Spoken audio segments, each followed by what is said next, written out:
You made a reference to paying $8 of stuff with $10. That is misleading representation of the carbon tax. We know if we look at what a basket of groceries cost on $100, we're dealing with pennies on $100, not a 20% impact that you described. Okay, so I wasn't talking about the carbon tax, I was talking about running the printing presses around the clock. The invisible tax. Right. Okay. Start off and say thanks for even running, because the challenge is up in front, and you guys are going to be the governing people. That's what we elect people to govern us. We want the right people. So we definitely are, as a country, we're in a crossroads. And we don't get to choose our facts, whether that's science or not. What is a woman? Your mom, in the words of a preacher I heard one time. So those are facts when it comes to what a woman is. But what my question is, what are your views on freedom? And in particular, what's your view on the Freedom Convoy? Yes.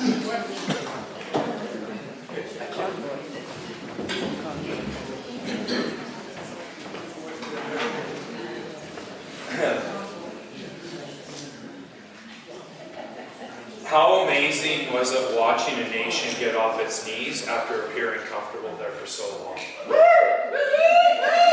Right?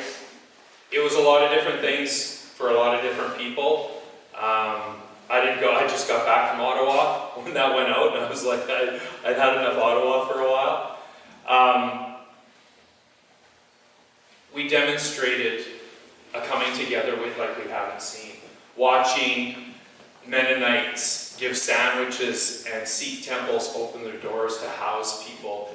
And the narrative, again, I come from a PsyOps background, right?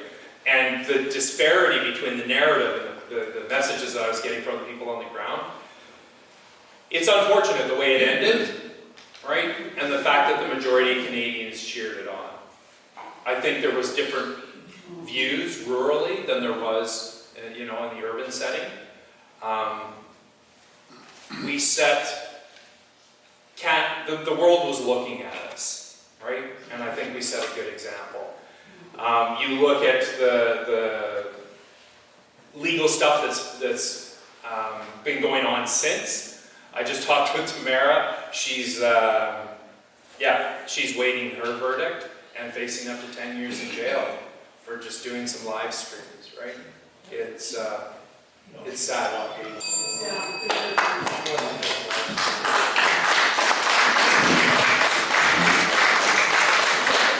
Thank you for the question. I appreciate that, and I appreciate it again. I would say thank you both as well for showing up. I think it's as you say, there's a lot to stand up here and be able to answer questions. So I appreciate it. It's been a good conversation and respectful. I'm going to tell a short story in my answer to that about what freedom is. I had the opportunity to go a number of trips to Colombia, the country, to work with local governments there. This was before I was in provincial government.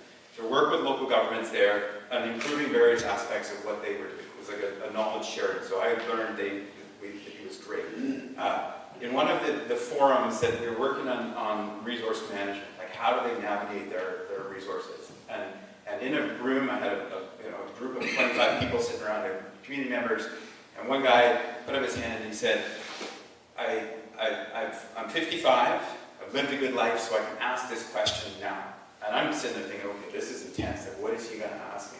And he said to me, he said, I think that we're cutting the wrong trees down in our forest, and I'm okay to die now for asking that question. Because their system of forest management and the lack of freedom that they had meant that he was worried he was going to get shot for asking the question. When I would go work with the mayors there, they would have armed guards with them, right? We take for granted what we have in this country, and I'm so proud to wake up in this kind of place.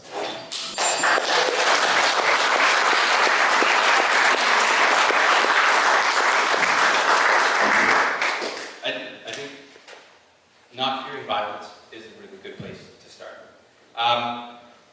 Freedom, I think, is quite interesting, because when we talk about freedom, often we talk about different types of freedom. and we're encountering that there may be competing freedom. An irony or a paradox, I think, of freedom is that it's contractual. It requires a mutual respect. It requires both parties or all parties to recognize that there's a line that can't be crossed. And so it's both individual with respect to what you get to do, but it's really about an understanding within our community and respecting one another. So for me, with respect to the Freedom Convoy, I think it's an example of competing ideas of freedom. Freedoms of expression, freedom of movement, but also folks who might be immunocompromised, who are living in their home, trying to enjoy their rights as property owners, whatever, and then are dealing with uninvited guests outside. It's pretty messy. Ultimately, freedom, to me, requires a degree of putting up with and tolerating difference, tolerating things in other people that are uncomfortable, and fostering a culture where we're able first to talk about those differences and try to come to an agreement before taking action to dominate the other party.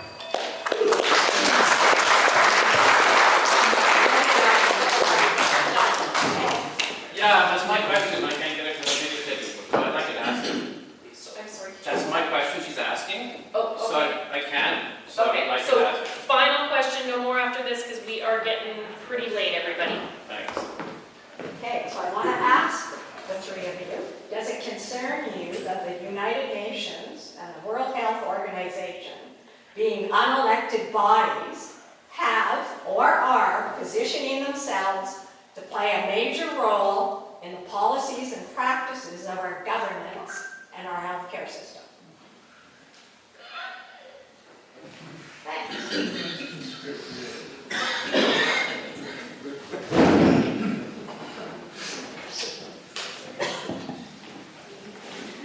I guess I don't think they are. Oh, they absolutely are. What is I think that this notion, and I hear these kinds of suggestions, I think this notion that somehow these entities control, for example, the BC legislature, I can't speak for Ottawa, I can't speak for the US government, is absurd, frankly. We have a house there. That is the people's house. That's what it's called, right?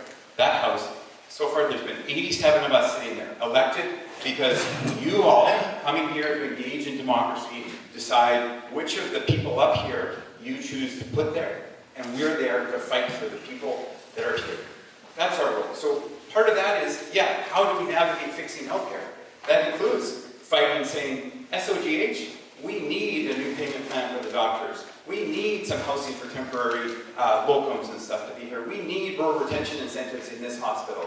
Or fighting for childcare in Keremeos. That's what we do. There is no opportunity in that space that I can see that we have agencies like the United Nations telling somebody like myself what to do on behalf of you all. I listen to you to take my direction.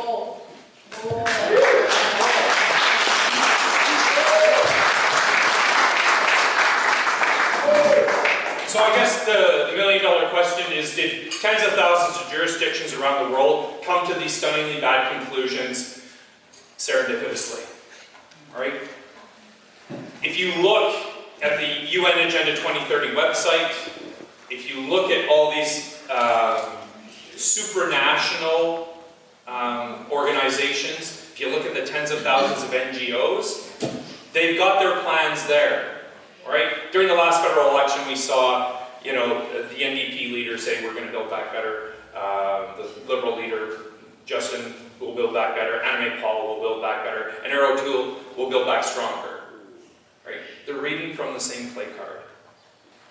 Okay? And if you point to this, you're a conspiracy theorist. Right? Like they've been calling me, and I'm just pointing at the burning house. I didn't light the fire. Right? Don't take my word for it. The lack of intellectual curiosity that we have in this nation is absolutely dumbfounding. Like, you don't have to be Sherlock Holmes to poke holes in this plot line. Just look. I implore you. Right? People are coming to realize these things. This Event Horizon where We used to believe that our leaders were the ones in control. They're Muppets, Yes. right? Exactly. Yep. Thank you.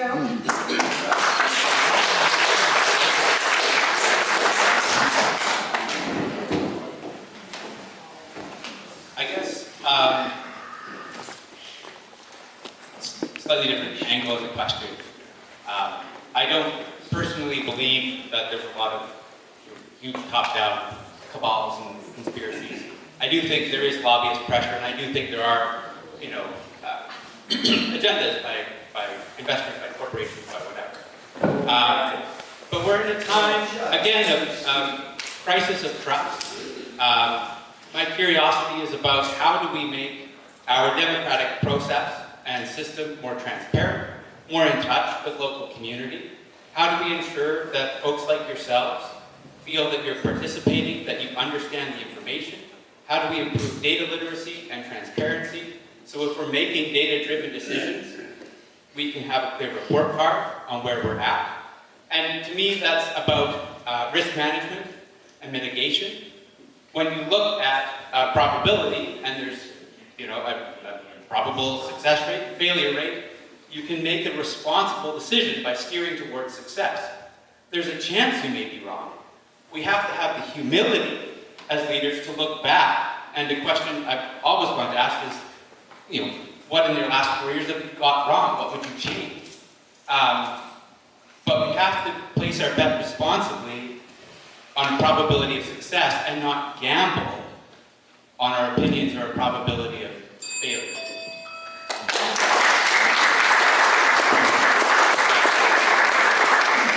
I'm sorry, but you did not answer the question. You know, we have And you're to. the one that referred to UNDRIP. What does UNDRIP stand for? The United Nations Declaration of Rights of Indigenous Oh, so Peoples. the United Nations aren't involved in our government? We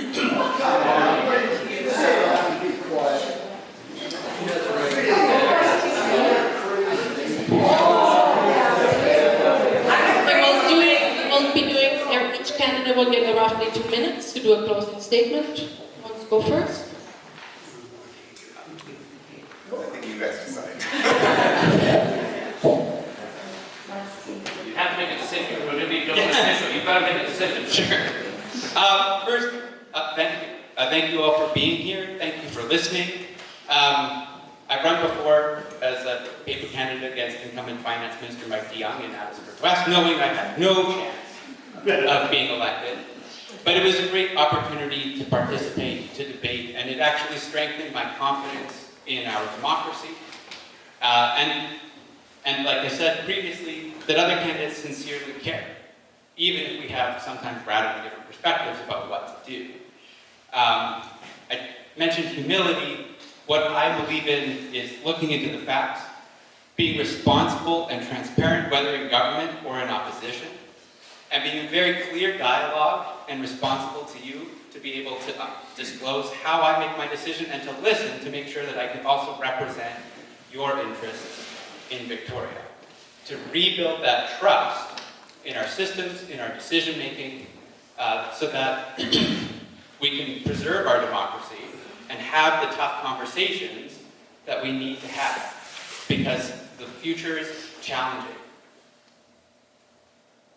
And we need to get through it together, and we need to come to compromises to make sure that we are all interested in where we're going.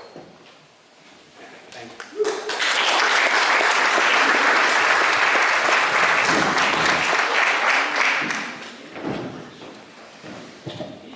Gone the same order all night.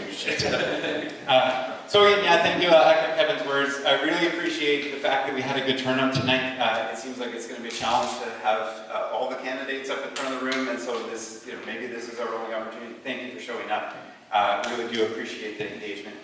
I spend a lot of time thinking about why I do the work and what is the role of government, essentially. And I think based on this conversation, I like your question around freedom, for example. I think that for me, the question is, how do we best use the machine, the tool of government to support community? And there's a dialogue about, are we looking at big government or small government? What that conversation misses is, what is that government actually doing, right? So commitments like we've made in terms of locally led watershed management plan, locally led disaster recovery response, those things really matter to me because I believe that there is a lot that the private sector is not going to solve for us. The private sector is not going to fix healthcare. We know that. The private sector is not going to fix our housing challenges. We've seen where that has got us.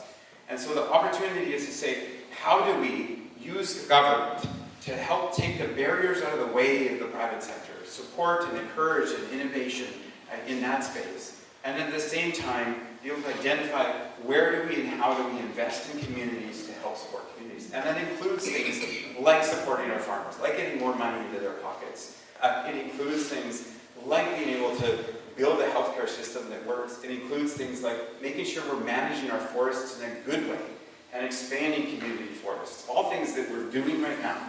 So I think that, again, thank you all for coming out, and I want you to think about that when you go to vote, is how are these candidates, how are these parties going to best position themselves, and what are they going to do for our community and our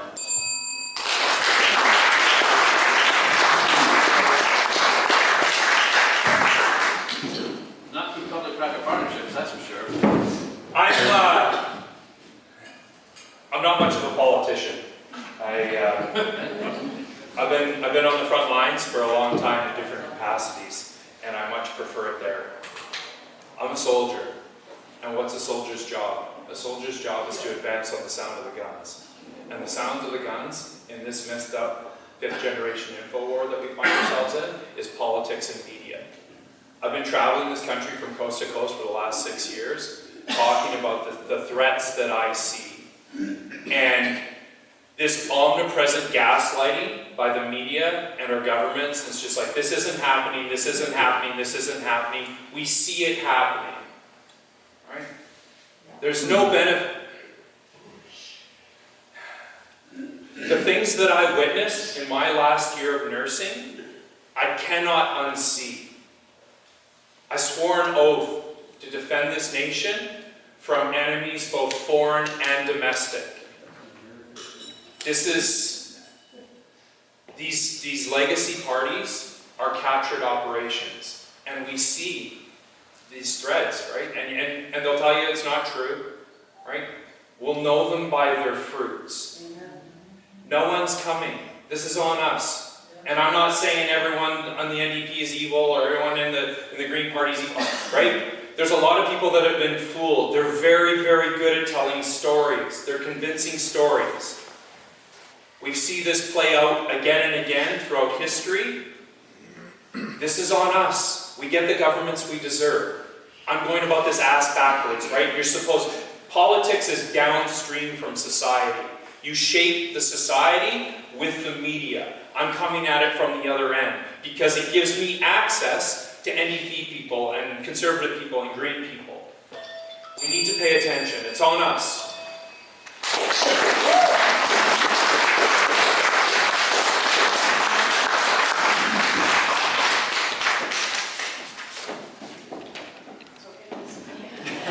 Thank you so much, gentlemen, and thank you everybody for coming. Look around here, look at our community out here. This is fantastic. So thank you everyone. I believe the candidates are going to be kind of hanging around for a little bit, so please meet them, shake hands, kiss babies, all that kind of stuff. Thank you so very much.